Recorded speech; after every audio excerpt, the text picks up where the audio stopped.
Hi, I'm Tony Fleming, and this is Fleming's Ultimate Garage. Hey, obviously one of today's coolest cars ever. I'm not sure that needs any introduction, but you know, part of the job for me is I got to drive these things, I got to talk about them, and walk you around them. But this right here, for sure, iconic. For sure, you know exactly what it is going down the road, and nobody ever mistakes this for a good-looking convertible Vega or a very nice Pontiac GTO. This truly is AC Shelby Cobra, and this one here is authentic. And the reason it's authentic, and although it's a replica, it's authentic to the original build of the car. For instance, like this car came with the Jaguar rear suspension, and that's what this one has in it. It has an independent rear with that setup. It also has a torsion bar front suspension. And you know, some of the Cobras replicas use coilovers and things like this. This car was designed to be authentic. It was designed to be, the foot box is the correct thing, the dash is set up properly, the underneath suspension is exactly how it rolled off the showroom floor circa 1964, 5, 6, 7, right through that range there. So, you know, although some of those cars have approached $1 million now, these cars here are awesome because you can take them someplace, drive them, and not worry about that, on top of the fact that I could never afford one. I'm sure lots of you can, but right here you're talking about a car that's priced easy and has incredible impact, and is probably one of the best go to work, come home, put a smile on your face cars that ever walked the planet. So anyway, raven black color. I love the white stripes on the car. I think it makes it pop enough. And what we're going to do is, this does have BF Goodrich radial TAs on it. We're going to go ahead and flip those around and put the white letters out so you can see that. Unfortunately, I wanted to get the video done today, so won't be done that. But on the photos of the car, that'll all be done. Okay? Got the great looking roll hoop. The nice thing about this is the stripes are clear coated over, so no matter how much you wax them, you're never going to catch your rag on them and things like that. How about we take a peek under the hood, because you know, all this is a great body, and the wider hips of the 427 car look awesome going down the road. If there's nothing to back it up, you're going to be in sad shape. So how about we take a peek and let's check that out for a second. All right, here we are, the motivation on this car here. This is a 427 side oiler. What a lot of people don't know is these cars here, the 427 bodied cars with the big hips and things like that, some of them came with actually 428s because they ran out of 427s. The 427 migrated from the center oiler to the side oiler, and the reason it became a side oiler is because during the NASCAR circuits that this engine was purposely built for, the engines were starving for oil. So they changed the oiling system here, and they also have what's called cross-bolted main caps.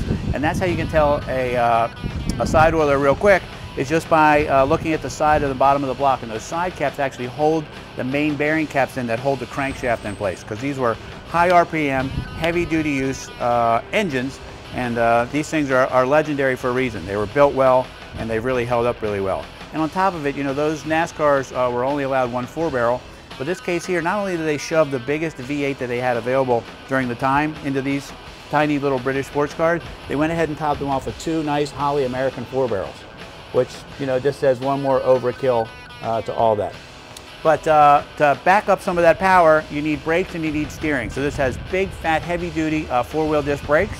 It has rack and pinion steering, which is very nice, not the old worm and sector boxes of the past. That's the way it came, and it came with the latest heavy-duty European and racing parts in these cars, and they had to sell enough of them to go racing. And that's why they built these replicas, because they're so iconic.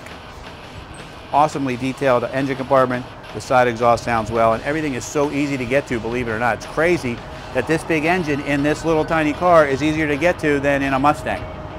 Okay? Let's take a peek at the inside of the cockpit, because that's even hotter. To stay authentic in these cars, you need that great brass, triple-plated chrome windscreen. You need the German leather seating in here, wool carpeting, great Moto Lita wheel, which is wood and stainless. Of course, we have the Smith's gauges, which look awesome. 8,000 RPM tach, 180 mile-an-hour speedometer. This car is showing 7,200 miles on it since its creation, and it's been well taken care of, and there's a lot of money spent on this car. The drivetrain alone, you know, we buy these 427s for some cars, and these can run at somewhere between 10 and 15,000 just for the engine alone, which gives you an idea of how much these cars can. You can easily build one of these cars for 80 and 90 grand. Some of them are selling for 150, which for replicas seems like a lot of money. Anyway, so I love everything about it. I love the way they did the detail part of the Smith's gauges. I know I keep talking about that, but It's just the authenticity of building these cars. You can either get what they call a cheap kit car, or you can get what's called a replica. And the replica here is the fact that You know, it's so authentic and has virtually every piece that you would have gotten circa 1965, and that's what I think really makes the detail stuff in here. Let's take a peek in the trunk, because believe it or not, you get a trunk too, so you can actually take this car for a drive. And if you want to go away for the weekend, this is nice here. It comes with a top. It comes with side windows, if you want to leave that in there. And look how deep the trunk goes. It's all the way back in there. Batteries back here, which is really nice to keep everything relocated. And you can fold this up and put it up a little bit more, but lots of, actually 3 full-size soft bags fitting back here if you wanted to go away for the weekend. And of course, we talked about the top, just in case you get caught in the rain. It has wipers, it has a heater, it has all that stuff that, that makes it to be a modern daily driver. Not that you would, but if you ever needed to go someplace, you actually could. You know, enough about talking about the looks, because although the looks are beautiful, the sound of these things are legendary. With that big motor wailing out the side pipes and rolling on down the road, it sounds really good.